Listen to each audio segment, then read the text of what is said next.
And we will have the debate in English, or the discussion in English, so that everybody can follow, and Stefan should sit there as well. You've been introduced to everybody here so far during the day, but not to Lily. And I'm so pleased that Lily could join us today.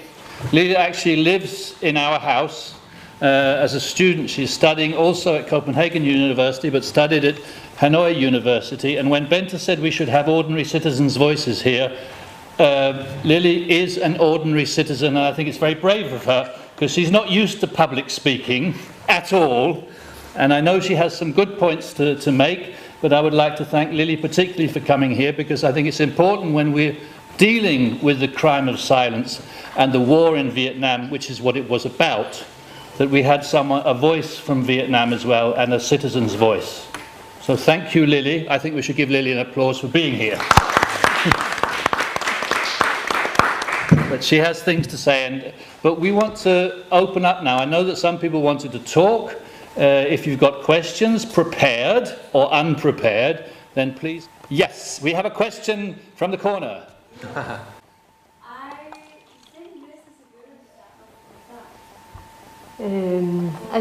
I don't know if there's any specific reason. I think the modern society is very confusing. Lots of items come up, and very often I think it's too much for people. I think you have to go into depth with one or two items and concentrate about that. And people have lost confidence in much of the news they receive at television. So I think it's a confusing society today, and we have to find a way in front of us how to create a more healthy society.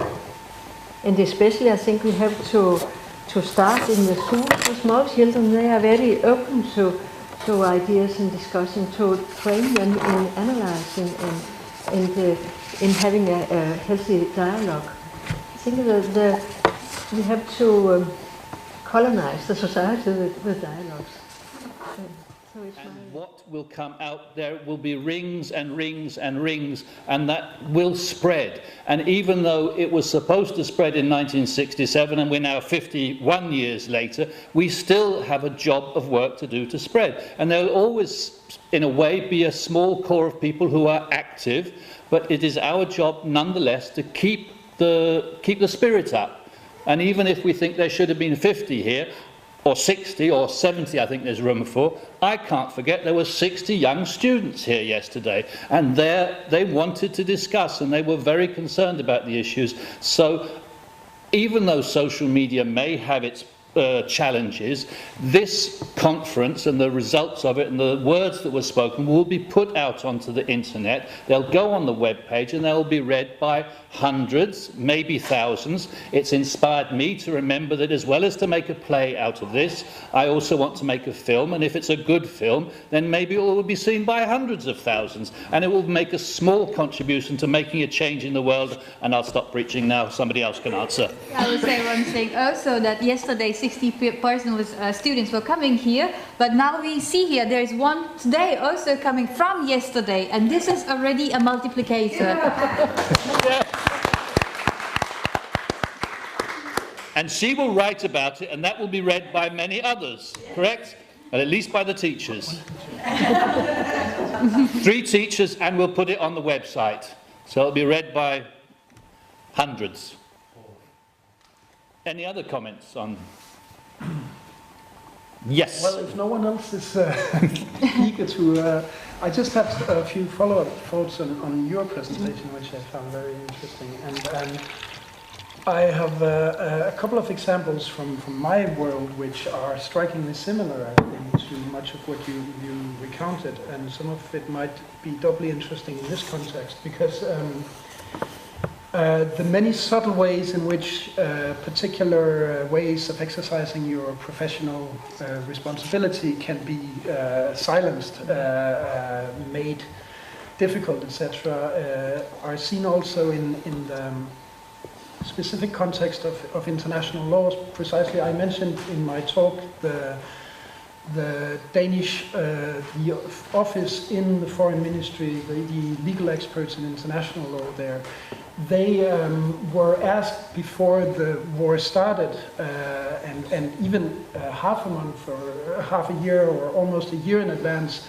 the governments in London, in Washington DC, had already started preparing for the war, and they needed a legal argument. They needed a legal argument, not like a legal procedure in court, not a speech by a lawyer, but something that could work on the international stage where there was a battle over the public opinion on the geopolitical level. Who would frame the better argument, applying legal terms in the for instance, in the UN assembly, etc. And they were constantly asking their legal advisors, both in Washington, but not so much in Washington, because they were sort of above the law. They are claiming this American exceptionalism. We don't need to really bother about these things. But in the UK, they couldn't afford going to war that blatantly looked illegal. So they constantly asked their legal advisors to produce an argument that the law was legal. They needed a claim that a professional argument why this law was legal. And at first it was clear we need another Security Council resolution. That is mandatory, otherwise it will be a patently illegal war. That was their legal advice. We cannot construct an argument, it is too far-fetched. The Danish legal advisors, they were asked the same question, and to our eternal shame, they were less strict in their stance. They said, how would you like it? I'm just telling you, it'll be a strained argument. I will have to be very creative if you don't get a second Security Council resolution. But we can, I mean, it's after all international law, it's fairly flexible. We can do it. That was their attitude. Talking about the rings in the water, and Lily has a point of view about, or will certainly tell us about how much freedom, or I hope, will tell us about how much freedom of expression there is in Vietnam today. So, would you like to? Well, first of all, I'm very pleased to be here with you guys today, and the whole discussion, honestly, is opened my mind about. We are have been talking about many issues that I was not allowed to talk when I was in Vietnam. And actually, maybe before answer that question, maybe I have my own question for, and everyone can answer. That is based on I'm curious about your personal opinion about freedom. How free do you feel? Personally, as consider that the freedom as from a scale from 0 to 10. So, what is your freedom scale? What is your freedom degree? What do you feel? How do you feel? How free do you feel? I'm going to ask everybody to put their hands up, and you've got 10 fingers. She asked from 1 to 10. Can you put up either 5 or 10 or 1? Yeah. Can you put your hands up? Maximum. 10 is the maximum, and if you go like this, you have no freedom, and it means you're fighting for your freedom, perhaps. But let's try it. I'm going to count to 3, and everybody, you have 3 seconds to think about this. Are you ready? And you put up from 1 to 10. 0, you have no freedom. 10, you have total freedom. Maybe, and you can do 5, 6. I think you understood it, didn't you? You're going to count to 3, and you're all going to put your hands up. Jeez, I haven't got a chat. 1 to 10. Another question? It's very important in Søren Kierkegaard's country that freedom is nothing, is not something that you can have, but you can decide yourself. Eichmann, you know the name, Adolf Eichmann, and Hannah Arendt, the philosopher, German philosopher, spoke about the banality of evil. I can do my duty, or I am personally responsible. It's a problem everywhere in the world. It's the most important. Do I decide to be free, or what do I decide? Either or was the first real book of Søren Kierkegaard. Either or. So you're suggesting we don't vote 1 to 10, we just either or, yes, no. If we vote, we think in a totalitarian way. No, sorry. We're going to vote. Great. And we're going to 3, 2, 1. Whoa, I've got 7, 7, 2, 8, 10, 10, 9, 5, 8, 9, 0 over there, complete 0.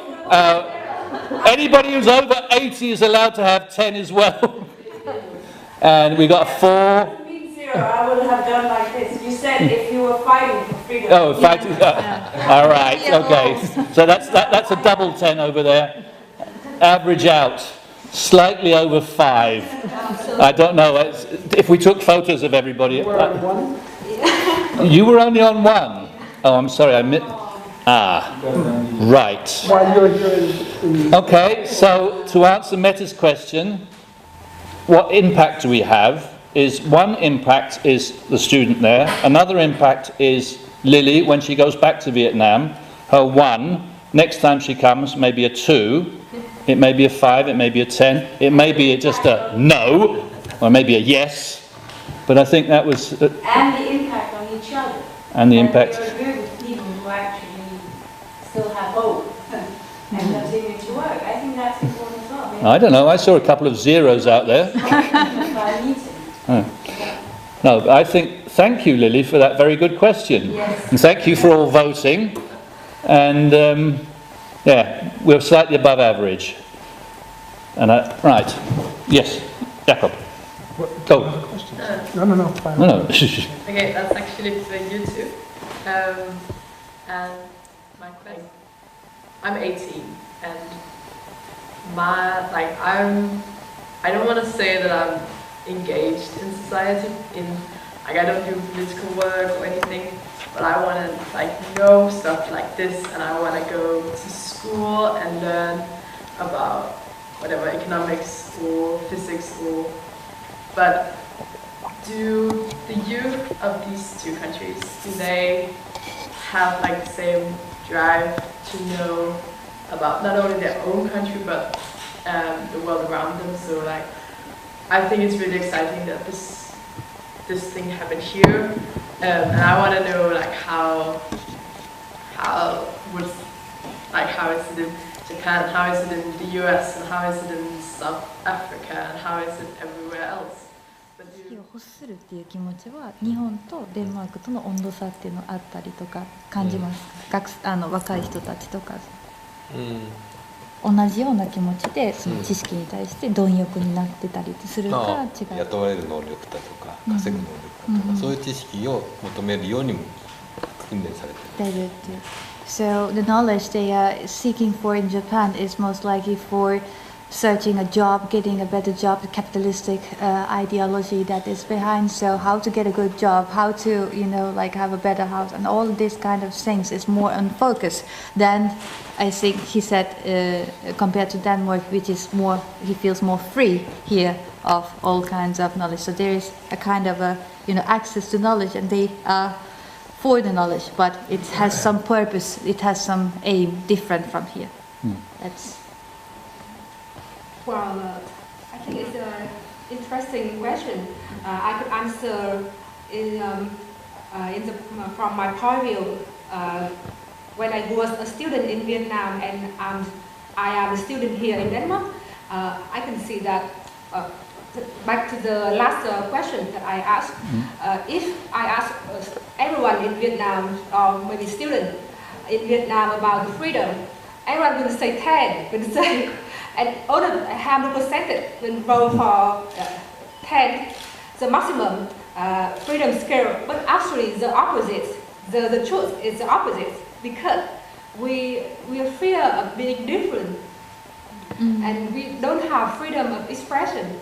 So it was the way we were born and grew up with.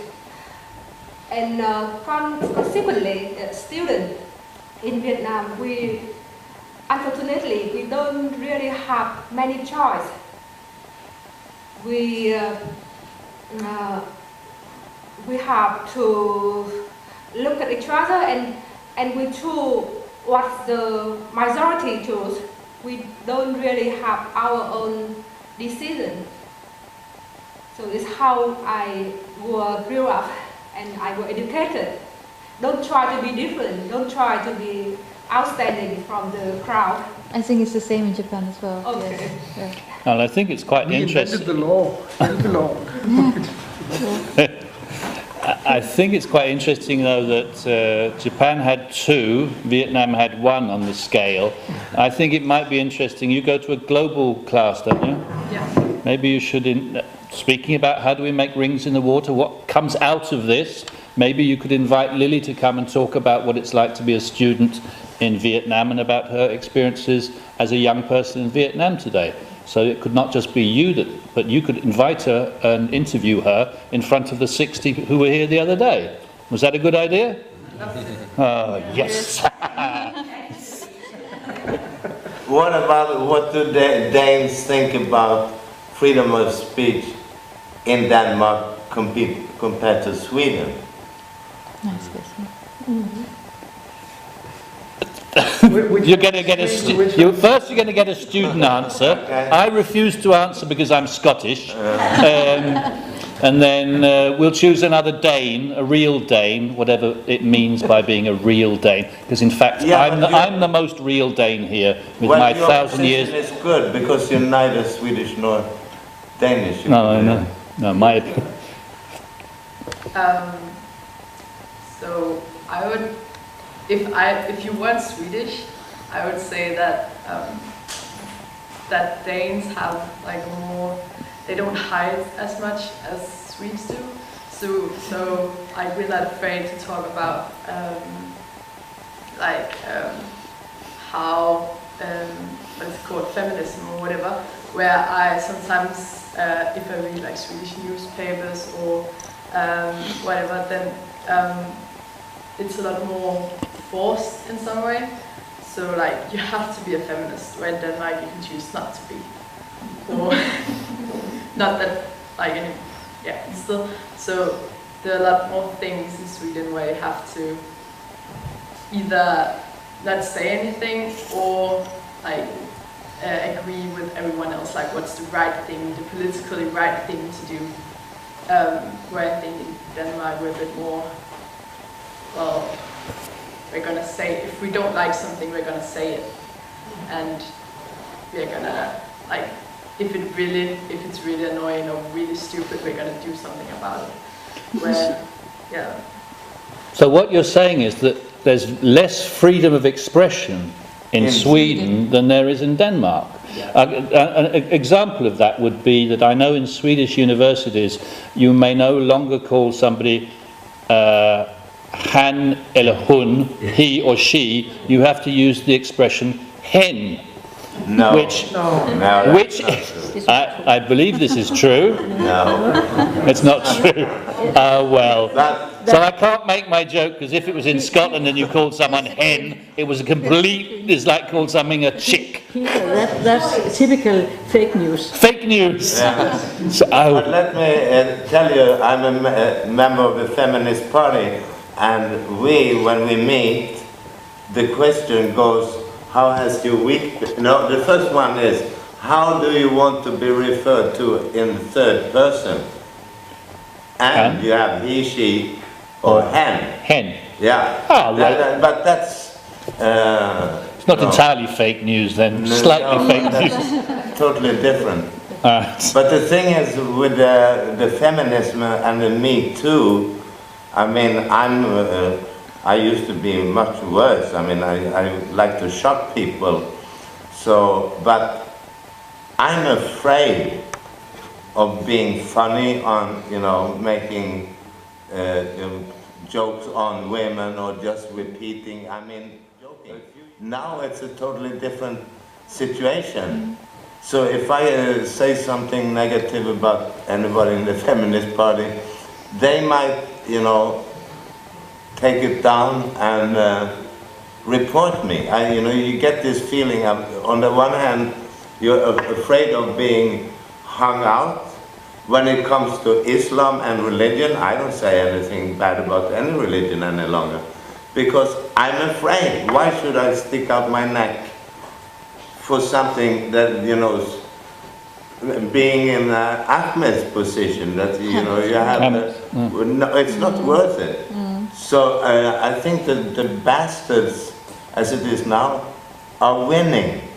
They're winning because they're creating fear for different reasons. So free speech, I think, it's there, technically, but people, for different reasons, don't use it. It's I mean, that's why this is so important, that, you know, 50 years ago it was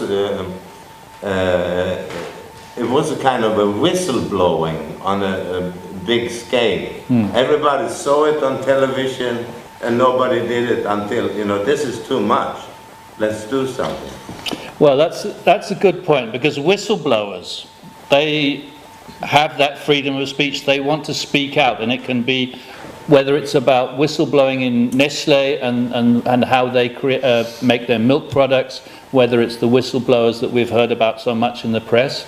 But how much are people prepared to speak out now? How afraid are people?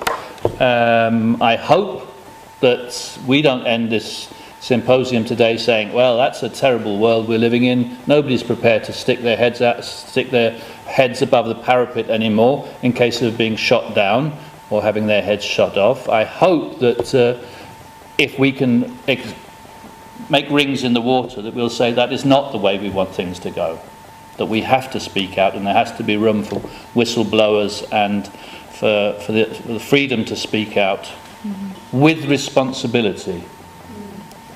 With freedom comes great responsibility. I'm sure Kennedy said that at some point. I'm actually going to say we've got, I would like to, because the time is nearly 25 past, and at half past we said we'd introduce you to Sartre and Tuck, who was the black soldier. We wanted to give you a taste of what was said at the tribunal itself. I think we might need 5 minutes just to get ready and clear the table, and we'll have to get into character, at least the actors will have to get into character. But I hope what we aimed for this afternoon was, do we have freedom of speech today? Lily actually very cleverly asked the question, and we voted on it. And I think we had more than 50%. We have a freedom of speech today. We didn't vote, we reported. Oh, it's so good to have a legal philosopher here. The legal philosopher has corrected me, and we have not voted, we have reported, as did the tribunal. We were witnesses to reporting. God. And more than 50% said that we had a freedom of speech, but we noted that Japan and Vietnam were quite low in that reporting. But if you're, ISIS or something, this is deadly serious. So you being a Westerner, knowing that if you do that cartoon, you're going to upset a lot of people. So what do we value most? Our right to insult them, or their right of not being insulted? Be responsible. Yeah, okay, so there is a nice cartoon. As I'm sure Carlsberg used to say, drink responsibly, it says on their beer cans. We need freedom of speak freely but responsibly. Yeah. Always. So.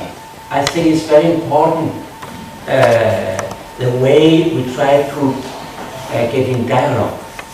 Yeah. I think it's very important, not if I have the right to say to a minority, you're crazy. But I think it's the way we try to communicate is very important. We have a very big problem in Denmark. We don't like diversity. I think that's really interesting about this. I think very often, and it's tempting to see ridicule and mockery as a divisive, exclusively divisive, pushing people away. Yet it is what we have done in our political community with political opponents since the Enlightenment. It has been the trademark of political battle, has been mockery. along with debate and everything else. It has been something that has been included.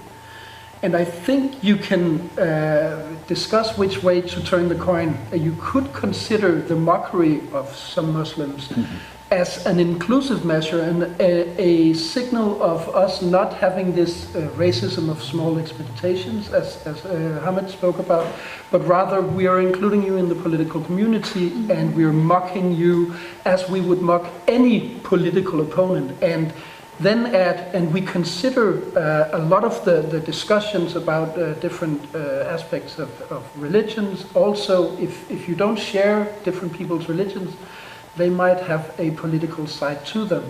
If any of you have read The Name of the Rose by Umberto Eco, that whole book is precisely about the value of mockery of religion.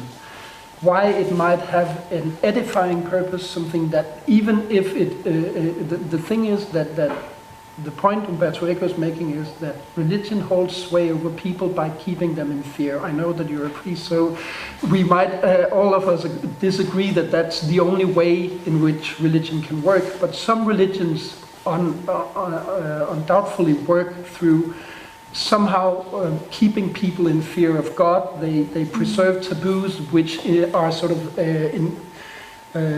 distilled versions of fear. And what he is claiming is that that is dangerous for religion. That is why the old blind monk is trying to kill everyone who reads Aristotle's defense of comedy. That's precisely why it's dangerous, because people will lose their fear of God and hence they will lose their faith. And we have our hero in the story. He says, no, they will be stronger in their faith when they learn to ridicule each other. We can go that way instead. And I think that we should try at least constructively to interpret mockery and add this whole explanation to make sure that message is conveyed. But I think that's the constructive version or interpretation of religious satire, etc. And just so it's not always pictured as something that is irresponsibly outgrouping Muslims or Christians or whomever. I'm going to let that be the final word from the panel today. I note that the legal philosopher used an artist to make his point. So, and a philosopher. And a philosopher. But I'd like to thank everybody on the panel. I think we should, and to the people, all of us, a small applause for them.